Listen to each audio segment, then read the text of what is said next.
안녕하십니까, 소마시네마입니다. 우리 채널에서는 그렇게 인기가 없는 마블 전문가가 아니기 때문에 슈퍼히어로 영화 썬더볼츠 오랜만에 또 이야기는 해보겠습니다. 봤으니까요. 썬더볼츠 그저께 봤습니다. 스크린 X에서 봤어요. 이게 약간 개봉한 지 얼마 안 돼서 그런지 그 극장에 사람이 많더라고요. 금요일인가요? 그래서 그냥 사람 많은 게 이상하죠. 극장은 많은 사람들과 같이 영화를 보는 건데. 근데 개인적으로는 사람 많은 걸 좋아하진 않아서 스크린 X에 10,000원 주고 봤습니다. 요거 이제 그 CGV, VIP 뭐 그런 그 이벤트가 있어요. 한 장씩 그 할인해 주는 거 그걸로 봤는데요. 어, 스크린 X는 사실 좀 개인적으로는 고민이 돼요. 이게 이 영화를 갖다 늘려놓은 건지, 이 오리지널 사이즈가 뭔지 좀 헷갈립니다. 자, 어쨌든 썬더볼츠를 뭐 잘 봤습니다. 예상과 좀 다르더라고요. 일단 썬더볼츠는 그 제임스 건이 만들었던 더 수어사이드 스쿼드 같은 느낌의 영화여서 뭐 그런 느낌의 영화로 가지 않을까. 근데 일단 연출자가 제임스 건이 아니니까 일단 막가는 막장 유머 정도로 구성하진 않더라고요. 좀 더 페이소스가 짙은 약간 블랙 코미디 같은 형태의 영화로 만들어졌습니다.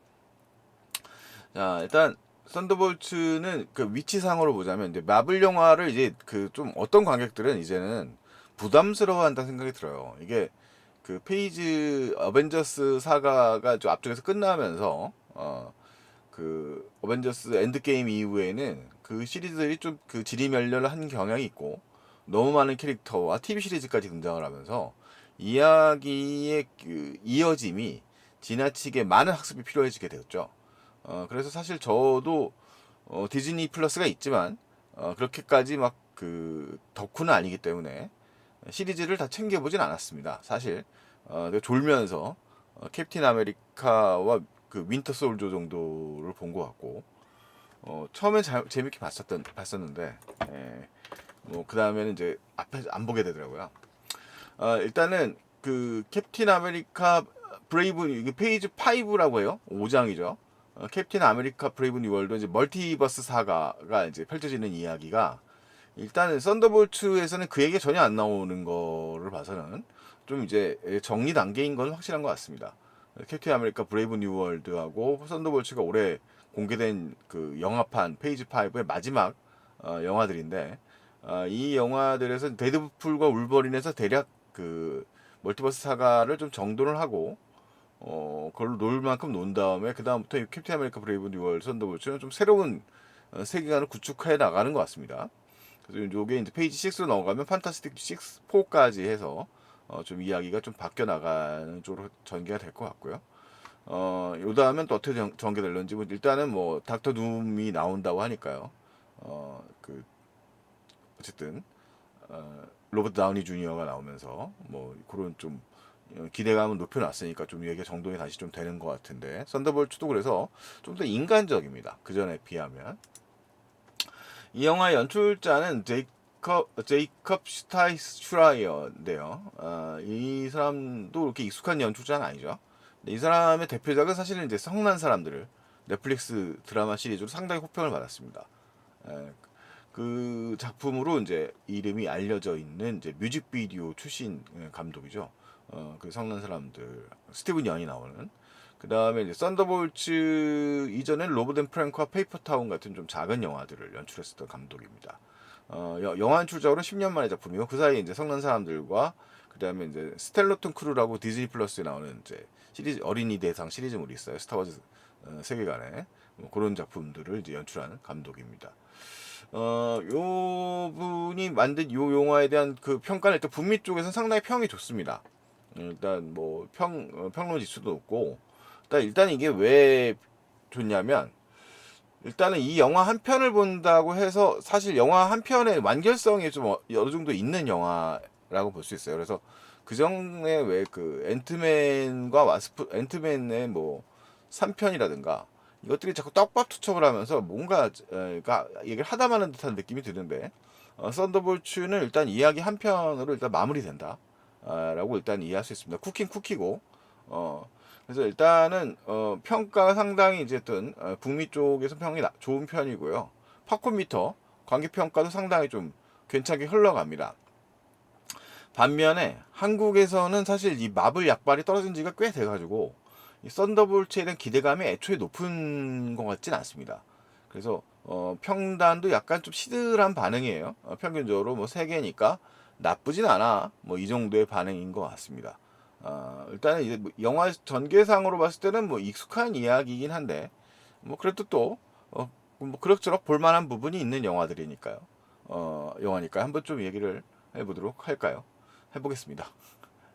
자, 일단은 이 영화의 주축은 엘레나 벨로바라고 하는 캐릭터인데, 일단 이 영화를 보기 위해서 뭐 다 더 챙겨봐야 될 건 없지만 사실은 이제 그 아까 말씀드렸던 이 두 명이 등장하는 이제 그 영화와 드라마 시리즈가 있어요. 썬더볼트 엘레나 벨로바는 그 블랙 위도우의 그 단독 영화, 그 스칼렛 요한슨이 이제 출연했던 그 시리즈의 일단은 그 동생 그 의동생 캐릭터죠. 가족 관계를 이루고 있는 그러니까 의사 가족인데 그런 캐릭터로 등장했던 역할입니다. 플로렌스 퓨는 국내에서는 인지도에 비해서는 사실 좀 덜 알려진 배우인데 상당히 연기력이 뛰어난 배우로 알려져 있는 분이고요. 그다음에 세바스찬 스탠은 이번에 아카데미 오스카 이제 나무주연상 후보에도 올랐습니다. 이 세바스찬 스탠은 이제 그 도널드 트럼프 역할을 그 극중에서 했죠. 그래서 그걸로 후보로 올랐는데 이제 연기력을 인정받고 있는 배우라고 할 수 있고요. 버키 반즈는 윈터 솔저라고 해서 캡틴 아메리카의 사이드킥으로 원래 유명한 캐릭터인데 이 둘이 등장했던 아까 했던 블랙 위도우랑 그다음에 캡틴 아메리카 와 윈터 솔저라고 하는 디즈니 플러스 드라마가 있는데 그 정도를 좀 봐두면 약간 도움은 됩니다. 뭐 근데 안 본다고 해서 크게 무리가 있는 건 아니니까요. 일단 참조만 하시면 되겠고요. 이 두 사람이 하여튼 이 영화의 축이라고 할 수 있겠습니다. 그 다음에 이제 이 팀, 썬더볼츠란 팀은 사실은 이게 약간 이 제목 갖고 약간 장난치는 게 좀 있는데, 썬더볼츠는 사실은 그 원래 마블 세계관의 그래픽 노블에 등장하는 일종의 뭐 그 가짜 빌런들, 빌런들이 그 어벤져스를 흉내내서 만들어 놓은 뭐 그런 건데, 뭐 또 뉴 어벤져스라고 이제 영화 끝나고 나면 이 진짜 제목이 떠요. 그러니까 이 아마 영화의 의도상으로는 그러니까 이들이 이제 더 뉴 어벤져스 불리게 됩니다. 그래서 사실 썬더볼츠라는 이름은 이 알렉세이 쇼스타코프 레드 가디언이라는 캐릭터는 사실 개그캐죠. 데이비드 하버 특별하게 그 슈퍼 솔저 혈청을 맞은 약간 캡틴 아메리카의 하위 교환의 소련 버전의 캐릭터라고 할 수 있거든요. 그 캐릭터고 나이도 많은 역할이에요. 실제 배우보다 나이가 더 들어 보이는 역할인데 이제 왜 아버지니까 이 엘레나 벨로바 이제 새 블랙 위도우죠. 블랙 위도우의 아버지이기도 하고 사실 되게 딸을 되게 사랑하는 외모의 그 구식 아버지 같은 캐릭터예요. 그래서 뭐 물불 안 가리고 약간 그 뭐 원래 합법적인 일을 하던 사람은 아니었으니까. 근데 영화에서는 어떻게 아이러니지만 가장 합법적인 일을 이 캐릭터 중에 하는 인물입니다.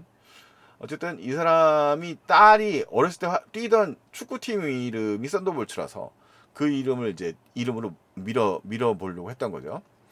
그다음에 이제 아까 그 캡틴 아메리카와 그 윈터 솔저라고 하는 그 이 디즈니 플러스 드라마의 이제 제일 중요한 캐릭터라고 할 수 있는 인물은 존 워커인데 이 사람은 커트 러셀의 아들이에요. 실제로 이제 와이어 러셀이라고 하는 배우는.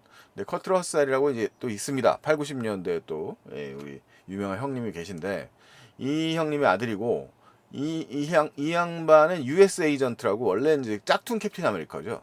짝퉁 그 미국에서 그 은퇴한 유명한 엘리트 군인인데 이 친구를 갖다가 이제 그 미국 정부를 대변하는 홍보 역할 겸 해가지고 이제 그 캡틴 아메리카로 만들려고 했으나 여러 가지 문제로 인하여 드라마를 보면 이제 실패한 캡틴 아메리카가 되고 스스로 자리에 물러나서 US 에이전트라고 하는 이름으로 활동을 하고 있는 일종의 용병입니다. 일종의 캐릭터입니다. 용병이라고 말하면 그렇군요. 그런 캐릭터입니다. 그러니까 이제 실패한 사람이죠. 그다음 이제 빌런 짓을 하다 실패했어요. 뭐 나중에는 약간 뭐 개혁전선을 한 겁니다만. 그 다음에 이제 에이바 스타는 그 앤트맨 3편의 이제 악역이었죠. 앤트맨과 와스프의 악역이었나요? 앤트맨과 와스프의 악역이었던 그런 캐릭터고, 이제 아버지 때문에 어쩔 수 없이 이렇게 빌런 짓을 하다가 좀 되어 있는, 사실은 이제 괘씸한 뭐 그런 캐릭터입니다. 그다음에 이제 이 영화에서 태스크마스터도 역시 울트맨 거기죠. 그 앤트맨과 와스프에 나왔던 캐릭터였는데, 영화에서 사실 그 이름만 걸어놓고 있고 역할을 거의 하지 못하는 그런 금방 퇴장당하는 약간 소모성 캐릭터로 활용되었던 인물입니다. 사실은 이제 따지고 보면 마블 시네마 유니버스에서 가장 비극적인 캐릭터인데요. 어쨌든 영화에서는 역할은 없습니다. 자, 어쨌든 이렇게 이제 멤버들로 구성이 되어 있고, 영화의 이제 또 중요한 축을 차지하는 거는 발렌티나 알레그라 드 폰테인은 뭐 그 전부터 쭉 등장했던 CIA 관련된 인물이고, 그 일종의 그 어벤져스 이후에 뭔가를 해보려고 하는 일종의 흑막에 해당하는 캐릭터로 이제 그 여기저기 쿠키 영상에도 등장을 하고, 그다음에 아까 말드렸던 그 시리즈에도 등장했던 캐릭터입니다. 줄리아 루이 드라이퍼스는 사실은 이제 그 약간 코미디 배우라고 할 수 있는 캐릭터인데요. 이 영화에서는 다시 좀 그 배우 원래 캐릭터처럼 약간은 좀 우스꽝스러운 인물로 사실은 좀 등장을 합니다. 그다음에 새롭게 등장한 인물로 이제 이 발렌티나의 그 비서로 멜이 등장을 하죠. 멜은 또 뭐 영화 그 따져 보면 송버드라는 또 마블 캐릭터랑 연관성이 있는데, 영화에서는 이제 직접적으로 보여주지는 않으니까 일단은 여기서는 약간 이중 스파이 같은 느낌의 캐릭터예요. 발렌티나의 충복이자, 그 다음에 이제 이 썬더볼츠 멤버들과 또 교류가 있는 뭐 그런 인물로 등장합니다. 사실은 이제 영화의 그 히든 숨겨져 있는 플롯의 진짜 주인공은 이 밥 레이놀즈, 밥이라고 불리는 센트리라고 하는 캐릭터죠. 센트리는 말하자면 그 이 슈퍼맨 캐릭터의 뭐 그 사실 이제 힘을 가지고 있는 슈퍼맨 이상의 힘을 가지고 있는 그런 캐릭터인데, 이 센트리는 재밌게도 이중성을 가지고 있는 캐릭터입니다. 이 인물은 발렌티나라고 하는 이 CIA 국장이 관여를 했었던 일종의 생체 실험의 희생양으로 탄생한 캐릭터고요.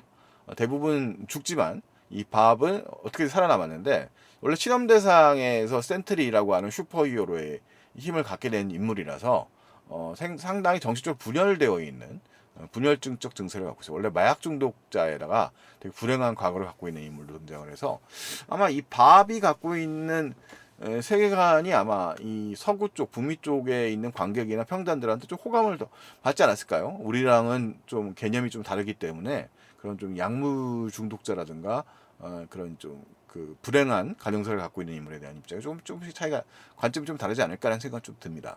동감을 좀 얻는 면에서.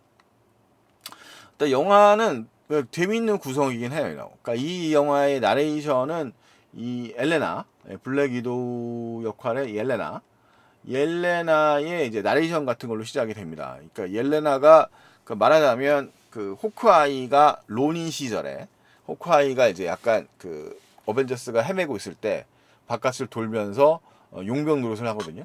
뭐 그런 것처럼 옐레나도 이제 용병 노릇을 하고 있는 모습을 보여줍니다. 그리고 이제 이 배경이 되는 곳도 사실 나름 공간적으로 중요한데, 어벤져스의 그 활약이 있는 뉴욕의 그 이 본부가 이 CIA가 활동하고 있는, 아까 얘기했던 그 발렌티나가 여기서 주무대로 활동을 하고 있고, 그 다음에 이 어벤져스라는 공간에서 어쨌든 이 썬더볼츠의 멤버들이 활동을 한다는 게 영화의 또 중요한 포인트이기도 합니다.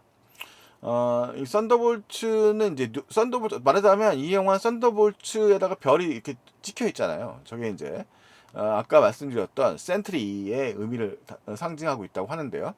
결과적으로 더 뉴 어벤져스라고 하는 영화의 후반부에 새로운 이름을 얻기까지의 과정이라고 말할 수 있겠습니다.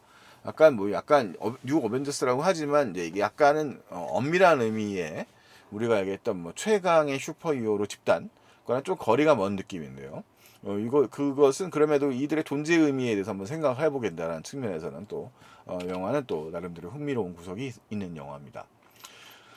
일단은 영화는 그 이 CIA의 그 발렌티나가 CIA의 국장이고요. 이 각종 비리 문제와 이런 것들 때문에 탄핵소추에 어느덧 익숙한 단어, 탄핵소추 청문회를 받는 장면으로 등장을 해요. 그러면서 그것에 대해서 이제 발렌티나는 자신을 방어하기 위해서 자신이 이제 저질렀던 죄가들을 갖다가 제거해야 되는 역할을 담당하고 있습니다. 그 임무를 갖다가 아까 말씀드렸던 옐레나에게 이제 새로운 블랙 위도우에게 이제 임무를 맡긴 거죠. 그런데 이제 옐레나는 자기의 이제 존재 의미에 대해서 회의감을 갖게 되면서 이 회의감을 갖게 되면서 뭔가 조금 변화를 요구하게 됩니다.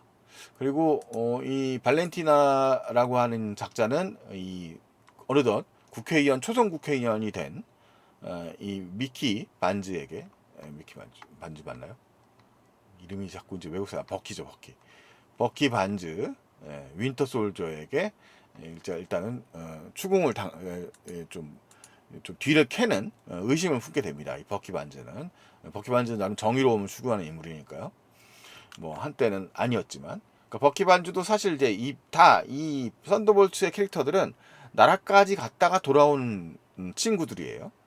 그래서 이 나라까지 돌아온 친구들을 어떻게 사랑스럽게 잘 이쁘게 묘사할 것인가. 사실 영화상에서 보면 정말 나쁜 놈들이었던 거죠. 어떤 순간들에서는, 이 세계관에서는. 근데 그 나라까지 갔던 친구들, 어쨌든 버키 반즈는 나라까지 갔다가 어느덧 그 어벤져스의 멤버로 활동을 하게 되었던 그런 친구고, 슈퍼솔저고, 나머지 친구들은 이제 아직까지 그 전 단계에 있는 친구들이니까 버키 반즈는 이 발렌티나라고 하는 이 CIA 국장의 흑막을 의심하게 되면서 이들의 존재를 파악하게 되는 겁니다. 그러면서 멜이라고 하는 인물은 이제 그 일당의 버키 반즈도 접근을 해가지고 이쪽에 정보를 해주는 정보의 매개자 같은 역할을 담당하는 인물이고요. 딱히 근데 어느 편이 아니라는 점은 좀 재미가 있어요. 자, 그런데 이제 일단은 영화의 액션 시퀀스의 이제 시작점은 옐레나가 말레이시아에서 임무를 수행하는 장면 이후에, 오프닝 시퀀스 이후에 이들이 다 모이는, 썬더볼츠의 멤버들이 모이는 장면으로 이제 시작이 되는데, 버키 반즈를 제외하고 나머지들은 사실은 이 CIA의 그 비밀 작전에 동원돼서 이 악용되어 왔었던 거죠. 그래서 옐레나에게 이제 옐레나의 관점으로 영화 초반부에 진행이 되니까 옐레나에게 그 일종의 요 임무를 수행하면 여기서 이제 그 뭐라고 하죠? 영화 저기 뭐야? 네가 지금 요 문제를 해결하면 어떤 애가 있는데 누군지 뚜렷하게 얘기 안 해요. 어떤 애를 제거를 하면 걔가 이제 문제가 많은 애니까 그러면 이제 다음부터는 좀 임무를 바꿔주겠다. 뭐 이런 역할을 담당을 합니다. 근데 이제 가봤더니 그 어떤 특정 층의 이제 공간 속에 있고요. 근데 여기 보시면은 여러 가지 무슨 증거 자료 같은 것들이 많이 모여 있죠. 그러면서 이들이 이제 다 같이 한 자리에 모이게 되는 거예요. 얘는 고스트고, 얘는 US 에이전트인데. 그러면서 이들이 이제 그러니까 서로가 크로스로 누군가를 죽이라고 되어 있어요. 그래서 그런 액션 장면이 등장을 하는데, 그때 등장했던 게 이제 아까 했던 멤버들입니다. 그러니까 이 세 명과 그다음에 이제 태스크 마스터까지 네 명의 인물이 등장을 하고, 그 와중에 태스크 마스터는 고스트에 의해서 제거가 돼요. 그래서 태스크 마스터는 퇴장 이렇게 돼버리는 거고요. 근데 그 와중에 밥이라는 친구가 등장을 합니다. 밥은 아직까지 뭐 어리버리한 상황이고 뭔가에 대해서 이해도 사실 없는 상황인데, 사실은 이 영화의 이제 빌런이라고 할 수 있는 발렌티나, 이 사건의 모티브가 되는 발렌티나라고 하는 여자는 이들을 갖다가 다 일겁에 소거해버린 거, 자기의 이제 청문회에 쫓기면서 소거해버리려고 하는 거죠. 자, 그러면서 이들은 이제 위기에 맞이하게 돼서 탈출 임무를 같이 탈출을 하기 위해서 네 명이 같이 협력할 수 없는 상황에 몰리게 됩니다. 그래서 영화의 전반부는 이들이 같이 협력해서 탈출해 나가는 장면들이고요. 그러면서 이들이 이제 피드백을 통해서 영화에서 등장하는 옐레나 벨로바 이 캐릭터, 플로렌스 푸 캐릭터는 블랙 위도우에서 자신의 언니를 잃게 되었다는 상실감을 크게 갖게 된 인물이면서 이 MCU의 세계관에 뛰어들게 된 거고, 이 고스트나 US 에이전트는 작중에서 이 전작들에서 이제 사고를 치고 일종의 용병처럼 사용되던 인물들을 묘사돼요. 그 다음에 이 자신은 이 중에 US 에이전트 존 워커의 경우에는 캡틴 아메리카의 그 도덕적 풍결을 망치려다가 하는 이제 범상한 인간의 좌절을 맛보는 인간이고, 이제 그런 장면들이 이제 영화에서 이제 묘사가 된 거고, 이게 회상 장면들 이런 것들입니다. 폴 오브 히로 이렇게 나오죠. 존 워커 스토리 이렇게 나오면서 이제 좌절감을 크게 맛본 인간의 모습을 나타내게 되는 거죠. 자, 그러면서 이들이 이제 탈출하는 와중에 그 이전에 이제 버키 반즈는 일종의 그 의심을 품고 있는 인물로 등장을 하게 되고, 그 다음에 탈출하는 과정에 이 함정에 빠졌다는 소식을 뒤늦게 전하려고 왔던, 그러니까 개그캐죠. 레드 가디안이 등장을 해가지고 자신의 이제 리무진 사업을 하고 있는 사람이라서 리무진을 이끌고 이들을 갖다가 데리러 오죠. 이 네 명의 멤버 그러니까 모이게 됩니다. 근데 이제 그 추적 차량에 쫓기다가 결국은 이제 버키 반즈에게 모두 잡혀가지고 욕골이 된다. 이러면서 버키 반즈가 활약하는 내용에 니들도 껴라 라고 해서, 우리가 왜 하다가 우리는 다 별볼일 없는 애들인데 그렇게 얘기하는데, 이제 레드 가디언의 어리석어 보이는 되게 단순 논리들, 그런 것들이 통합니다. 니네 선택할 때도 없지 않니? 버키 반즈의 주장이 이런 거고요. 그 다음에 레드 가디언은 야 그래도 사람 구하는 구구 우리 역할 재구시를 하는 게 좋은 거다. 뭐 이런 역할을 하면서 이제 뭐 이래저래 어쨌든 살아야 되기도 하고 여러 가지 이유로 옥스그룹의 비밀 프로젝트라든가, 그 다음에 이제 이 발렌티나의 음모에 뛰어들게 되는 거죠. 자, 그런데 발렌티나는 어쨌든 위기 상황에 몰리는 상황이 되는데, 그 속에서 이 탈출 작전을 수행하다 잡혔던 바비, 센티넬이라고 했던 자신이 추진했던 프로그램의 부산물로 살아남은 존재라는 사실을 깨닫게 됩니다. 그러면서 이 센티넬이 등장해서 압도적인 위력을 보여주는 장면이 이제 등장을 하는 거죠. 자, 그런데 이제 센티넬 영화의 이제 좀 뜻밖의 방향으로 흘러가는 거는, 이 센티넬이라고 할 수 있는 이 캐릭터, 루이스 풀먼이 사실 연기하는 캐릭터인데, 이 인물은 사실은 평소에 되게 그 평범한 사람이에요. 그냥 뭐 특별하게 그 슈퍼히어로로서의 그런 강한 의지를 갖고 있는 인물이 아니었고, 어쩌다 보니까 그런 강한 힘을 갖고 있는데 자신의 내면을 극복하지 못할 어두움이 있다는 거죠. 그래서 그 어둠의 양면성을 보여주는 캐릭터가 이 보이드라고 하는 그런 캐릭터입니다. 센트리는 곧 보이드이기도 합니다. 센트리는 곧 보이드이기도 하고 바비기도 하지요. 그래서 이 보이드의 특징은 이제 물리적으로 이걸 표현하는 방식이 사실은 좀 흥미로운데, 보이드는 이렇게 검은색으로 그림자 같은 모습으로 등장을 해요. 센트리는 발렌티나이에서 일종의, 여기서 이제 영화의 픽 장면이 등장하지 않습니다만 상당히 금빛으로 일종의 치장되어 있는, 그러니까 어떻게 보면 인종주의적인 경향을 갖다가 뚫어내고 보이는 금발의 뭐 그런 캐릭터처럼 등장을 하거든요. 근데 이 센트리의 힘을 각성을 시키면 동시에 보이드가 가지고 있고, 정신이 불안정한 밥은 이 보이드에게 잠식당할 확률이 높다는 거예요. 그래서 힘을 발휘하다가 이들을 갖다가 제압을 하는 상황에서 다시 센트리의 힘을 발휘하면서 동시에 보이드도 각성을 하게 되는 거고, 보이드는 이 발렌티나의 통제 상황을 벗어나게 되죠. 발렌티나는 이 남자를 쉽게 보고 통제하려고 하지만 신이 사람들의 말을 듣는 게 말이 돼. 막강한 힘을 각성한 보이드 센트리는 그 뉴욕에 등장을 해서 어둠의 공포를 선사하게 됩니다. 그래서 이런 장면 묘사들이 좀 흥미로워요. 이렇게 지금 사람들에게 힘을 가하게 되면 그들이 잠식하게 되고, 그들은 이렇게 하나씩 그림자화 되는 거죠. 자, 이 그림자화라고 하는 건 영화 속에 이제 예고편도 등장하는 장면입니다만, 요 이후의 세계인데, 이미 우리가 블립이라고 하는 어벤져스에 죽었지만, 세계의 절반이 사라졌지만 죽지 않았다는 개념을 이 영화에서는 좀 활용을 합니다.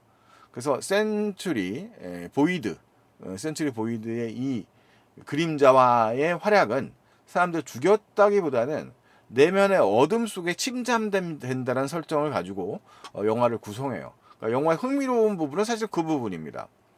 자, 이 영화의 드라마적 요소들은 각각의 쩔이라고 말할 수 있죠. 우리가 아닌 말로 약간 덜 떨어져 있고 그냥 뭔가 부족한 인간들, 그리고 실제로는 악당이었던 애들, 이 애들이 이 뉴욕이라고 하는 위기 도시 상황에서 일종의 그 서로가 서로를 뛰어다니면서 사람들을 구하면서 일종의 연대감을 가지게 되는 거고, 그 연대감의 대상은 보이드라고 하는 이 센트리라고 하는 캐릭터에게도 똑같이 작용한다는 거예요. 그래서 맨 처음에 센트리의 막강한 힘에 시민들을 피하는 정도의 활약을 하던 이 친구들이 결국은 이 보이드 센트리의 내면 세계에 들어가서 이 센트리 이 위기 상황을 극복해낸다는 이야기가 이 양의 얼개를 가지고 있습니다. 그래서 액션이라든가 이제 시각적 요소들에서의 흥미로운 요소들은 뭐 치열한 전쟁의 양상이라기보다는 이렇게 이제 흑화되어 있는 보이드가 해놓은 일인데, 이런 보이드의 활동은 즉 원래 본체라고 할 수 있는 밥이라고 하는 인물 역시도 이 보이드에게 잠식당했다는 것을 뜻하게 되거든요. 그래서 이 밥의 이 이렇게 흑화라는 것은 그 내면이 되는 것이고, 내면에 접속되는 거고, 내면의 세계는 어떻게든지 그것이 이어져 있는 걸로 보여요. 그러니까 보이드의 어두운 측면에 모두에게 이제 그 갇혀버리게 되는 거죠. 이렇게 그림자화된 사람들은. 그래서 이 캐릭터들 썬더볼츠의 옐레나와 나머지 캐릭터들, 특히 이제 주역이 되는 옐레나는 이 역시 어두운 기억들을 다 가지고 있습니다. 이 각자들은 다 어두운 기억들을 지니고 있는데, 특히 그 어두운 기억들이 이제 생생하게 묘사되는 캐릭터는 이 두 인물이죠. 이 두 인물들은 그 자신의 어두운 기억들. 이 친구 옐레나는 그 레드룸이라고 하는 그 비밀 암살 조직, 소련이 유지했다고 하는 이제 그 세계관 속에서 양육되어 있는 킬러로서 양육되어 되면서 친구를 갖다가 이제 죽게 만들었던 그 근원적 공포의 경험들을 가지고 있고, 그 다음에 이제 이 친구도 그걸 느끼게 되는데, 앞에 초반부에 이제 이 보이드의 등장 이전에 센트리와의 접속 과정에서 그 속에서 자기의 가장 좌절감이 극심했던 부분, 그러니까 우울증이 가장 어떻게 보면 도드라지게 느꼈던 그 부분 지점, 자신의 가족과 관련된 서사, 그 부분들과 연관되어 있는 그런 공포 같은 것을 느낍니다. 이제 아마 이 두 캐릭터를 통해서 나머지들이 갖고 있는 내면의 그런 공포들도 이제 대체해서 그러니까 정리돼서 묘사하고 있는 걸로 보여요.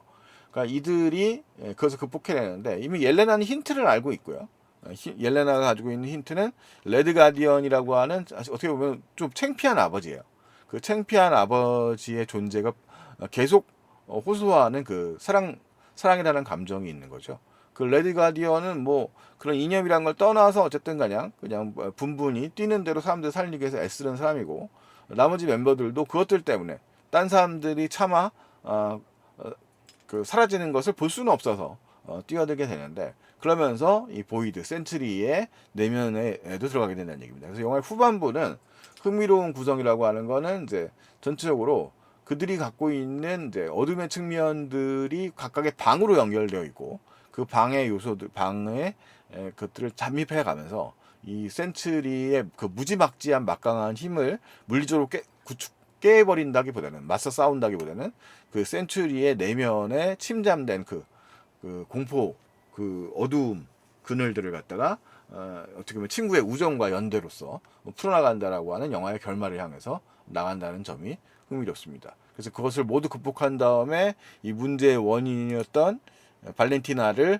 잡아내려고 하지만, 수완꾼이었던 발렌티나는 이들을 갖다가 썬더볼츠가 아닌 뉴 어벤져스로 홍보를 하면서, 애초에 자기가 제거하려고 했었지만 뉴 어벤져스의 이야기가 전개된다는 이야기가 전체적인 구성입니다.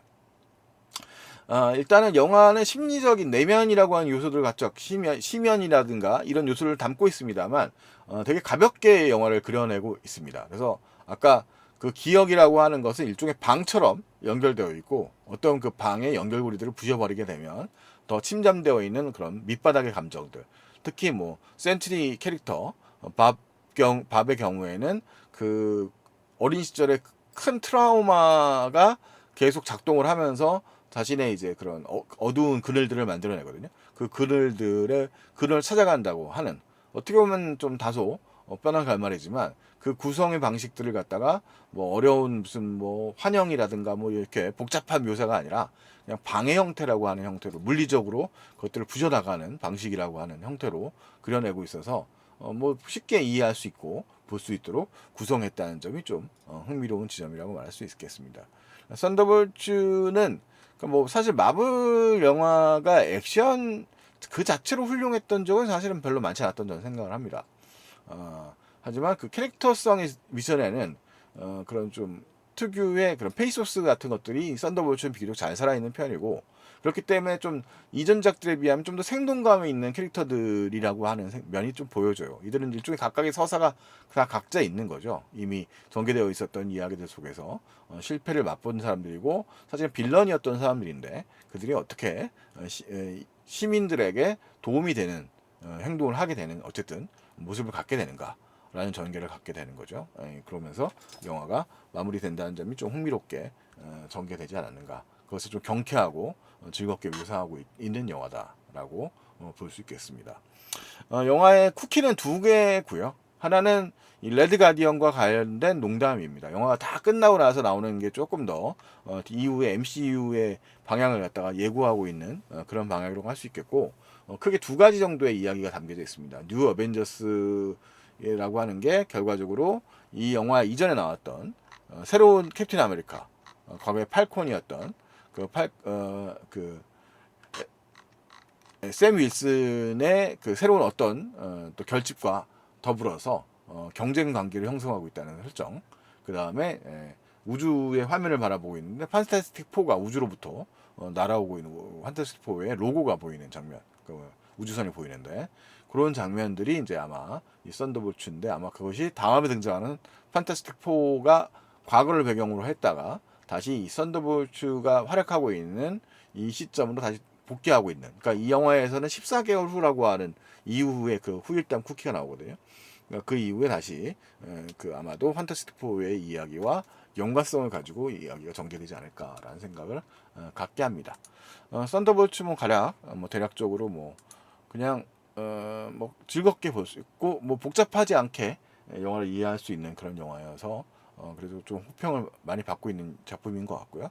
그래도 국내 관객들이 보기에는 약간 좀 그런 그 아까 말씀드렸던 좀 가지치기에 들어가는 격가지의 이 영화의 등장인물들이 갖고 있는 배경이라든가 이런 얘기들에 대한 좀 이해도가 좀 있어야 되는 영화여서 조금 더 덜 재미있지 않을까라는 생각을 좀 하게 되긴 합니다. 뭐 어쨌든 극장에서 열심히 상영 중이니까요. 마부 시네마가 좀 본궤도로 다시 또 열광적인 인기를 좀 끌어주셨으면 좋겠고요. 그래야 또 뭐 한국 영화도 한국 극장가도 좀 살아날 테니까 그러면서 좀 그런 가능성을 서서히 살리고 있지 않느냐. 생각만큼 빨리 올라오지는 않는 것 같고 서서히 올라오고 있는 거 아닌가라는 좀 희망을 품게 하는 작품이었다. 뭐 저는 이전에 나왔던 캡틴 아메리카 뉴월드도 나쁘지 않았거든요. 그래서 이 영화도 뭐 영화 한 편으로서 영화를 보는데 큰 문제가 없는 그런 영화라고 보기 때문에 좀 새로운 가능성을 보여주는 작품이 아닌가라는 생각이 듭니다. 이상 소마 시네마였습니다. 다음에 또 만나보도록 하겠습니다. 안녕히 계십시오.